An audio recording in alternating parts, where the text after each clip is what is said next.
Bienvenue pour ce nouvel épisode de Point Bot, le podcast des solutions conversationnelles.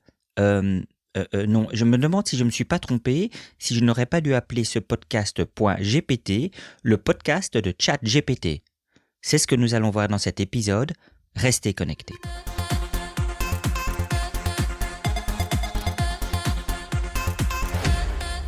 Je ne vais pas résumer ici ChatGPT en 2 minutes, ça serait pas possible. Je vais pas non plus vous dire que cela va tout révolutionner, ça sera peut-être le cas, mais moi je trouve que les prédictions sont compliquées, surtout lorsqu'elles concernent l'avenir. Par contre, je vous propose de partager 3 réflexions.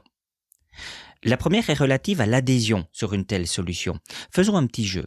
Netflix a été créé en 1999.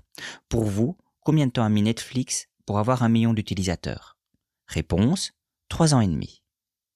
Et pour Facebook, qui a été créé en 2004, réponse, 10 mois.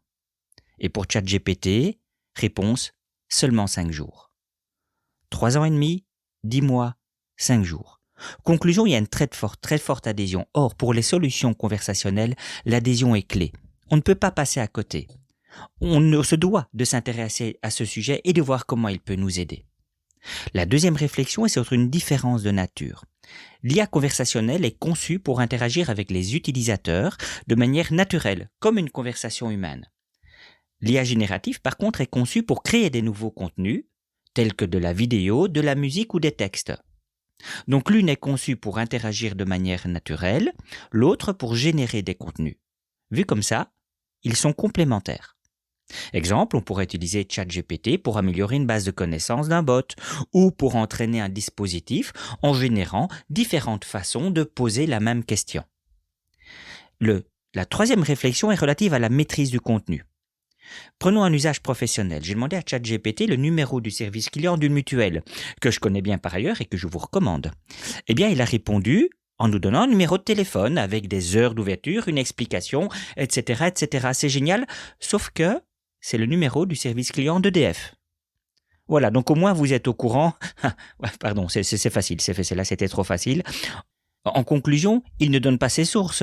En fait, on ne les maîtrise pas et la réponse peut être même changeante. Je vous invite à essayer en posant une question un jour et en posant la même question une semaine après.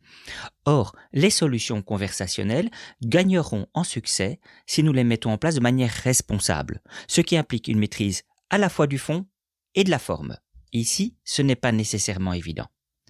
Donc pour résumer, une forte adhésion à cette typologie de solution sur laquelle il faut pouvoir s'appuyer, IA conversationnelle, IA générative, des natures différentes mais complémentaires et un point de vigilance sur la maîtrise des contenus tant sur la forme que sur le fond.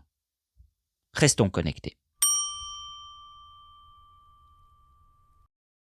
Voilà, c'est fini pour cet épisode, j'espère qu'il vous a plu. N'hésitez surtout pas en fonction de votre plateforme à laisser une étoile, un pouce, un like, à écrire un commentaire et à parler de ce podcast autour de vous. Je vous donne rendez-vous pour d'autres épisodes. Restons connectés.